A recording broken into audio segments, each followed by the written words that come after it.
Bonjour à toutes, bonjour à tous. L'enquête avance après ce drame. Sur la route le 30 décembre dernier, un adolescent de 14 ans avait perdu la vie dans une collision avec une voiture. Ça s'était produit sur une départementale entre Givry et Buxy en Saône-et-Loire. Hier, le parquet de Chalon-sur-Saône a annoncé que la conductrice était bel et bien sous l'emprise du cannabis au moment des faits. Elle risque désormais d'être poursuivie pour homicide routier. Elle encourt 7 ans de prison et jusqu'à 100 000 € d'amende. Les premières amendes commencent à tomber sur la nationale 83. Depuis le 1er janvier dernier, les poids lourds en transit sont interdits de circuler sur cet axe entre le Jura et le Doubs. Après une phase de sensibilisation, les autorités ont débuté les verbalisations.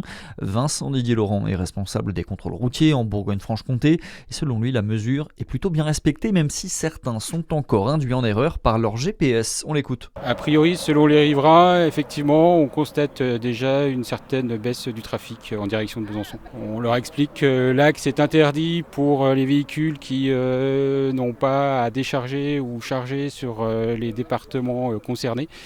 Et on leur dit de reprendre l'autoroute. Ils nous disent qu'effectivement ils suivent le GPS et pour le moment les GPS a priori n'ont pas intégré cette interdiction.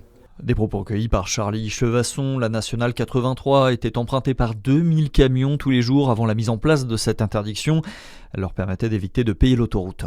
Dans le reste de l'actualité, la possibilité d'un vote du budget par le Parlement de plus en plus hypothétique. Sébastien Lecornu a haussé le ton hier, notamment contre la France Insoumise et le Rassemblement National, deux partis qu'il accuse de sabotage continu.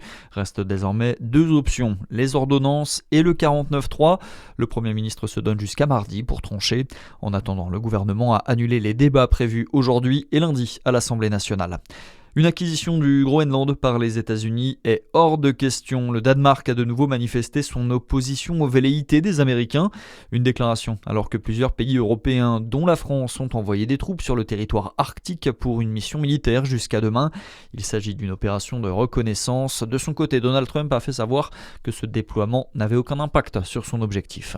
Le sport à présent et direction le Rallye Dakar avec ce Jurassien en bonne position pour décrocher son premier sacre. C'est Benjamin Mello, pilote moto engagé en catégorie originale.